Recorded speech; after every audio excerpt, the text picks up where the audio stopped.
All right, hello there, ladies and gentlemen. Today it's just going to be a quick update from me. Eric has been out of town for the past few days, so we are still cooking. We're still coming up with some stuff, but he did have to leave town for work.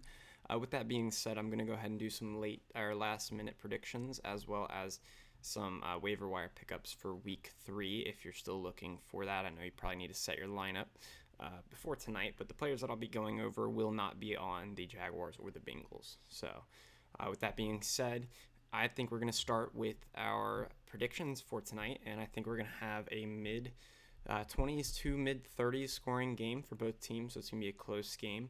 And it's going to be decided in the second half, the fourth quarter, I do believe. And I do see my Jaguars coming away with the first win of the season, although I do see them losing as well because I'm a Jaguar fan. So I have to be prepared for both outcomes.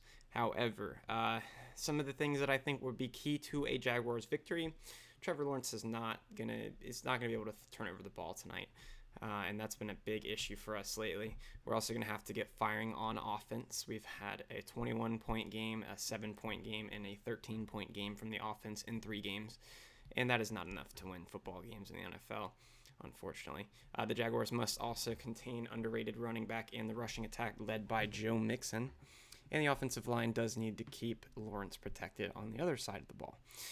So the secondary also needs to be on their game. We did trade away C.J. Henderson for a tight end and a 6th-round pick.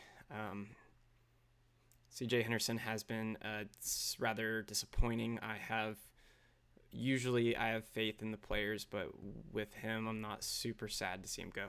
Although I do wish that he figures his situation out, and I want him to recognize that talent. I'm a players type of guy. I always like to see people succeed, and that is why I'm wearing number 15 for the game tonight, because I am going over to my girlfriend's house, which are Eagles fans, and the man that I'm wearing the jersey for right now is currently on the Eagles roster. So yeah. Anyways, the secondary doesn't need to be on their game. We did sign Nevin Lawson, which is a hard name to say. But we did sign that veteran corner to fill the void, but I don't know how that's going to turn out. I think we have some other injuries going into tonight. But we do need to get to Joe Burrow as well on the defense. And our offense in general just needs to have a good game, a really good game from what I've seen so far. So I think the Jaguars battle it out with an offensive game against Joe Burrow. I think Lawrence turns over the ball once or twice, but it is evened out by turnovers by Joe Burrow if we are going off of what we saw last week. So we should see a good game tonight, relatively close until the end. Top waiver wire pickups, I got 3 for you guys. I've got 1 running back and 2 wide receivers, just the way that the cookie crumbled this week. Usually Eric would be tackling another 3, so we'd have more of an evened out lineup of waiver wire pickups. But for today, I'm looking at Chuba Hubbard, and I'm not sure if it's Chuba or Chuba. I'm assuming Chuba Hubbard, but that is Christian McCaffrey's backup for the Panthers. Christian McCaffrey is to miss a game or 2, so Hubbard suddenly looks like an option that should have a value of about a running back 2. And Emmanuel Sanders is my second pickup, so that is a wide receiver pickup for the Buffalo Bills. Now, Stephon Diggs, number 2, which is Emmanuel Sanders. You might have thought it was Cole Beasley, but it looks like it is Emmanuel Sanders this year because he's had more of a snap count than Cole Beasley, and he's had an impressive touchdown last week, and I think he's had 20 total targets over 3 games, so that's looking pretty good for Emmanuel Sanders, even with that age playing a factor into his performance.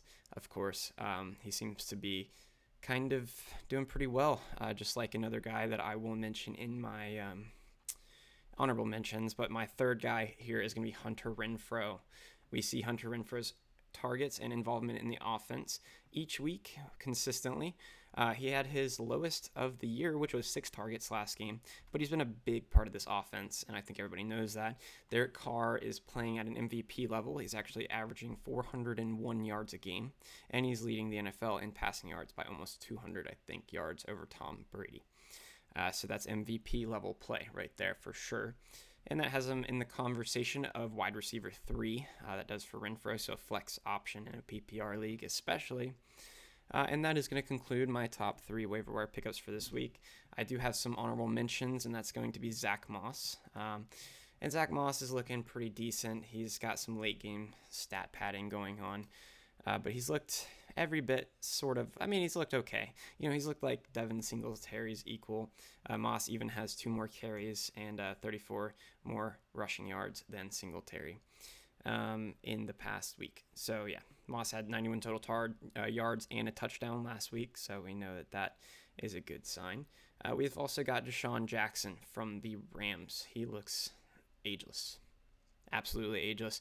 He looks great. I mean, he was looking like maybe a random Djax kind of play last week, but you never know. This guy is explosive. So if you want to take a risk on somebody this week, he is up there. But that is going to conclude it tonight. I'm going to go ahead and go watch this football game. You guys have a great night, and thank you for watching God Tier Scouting.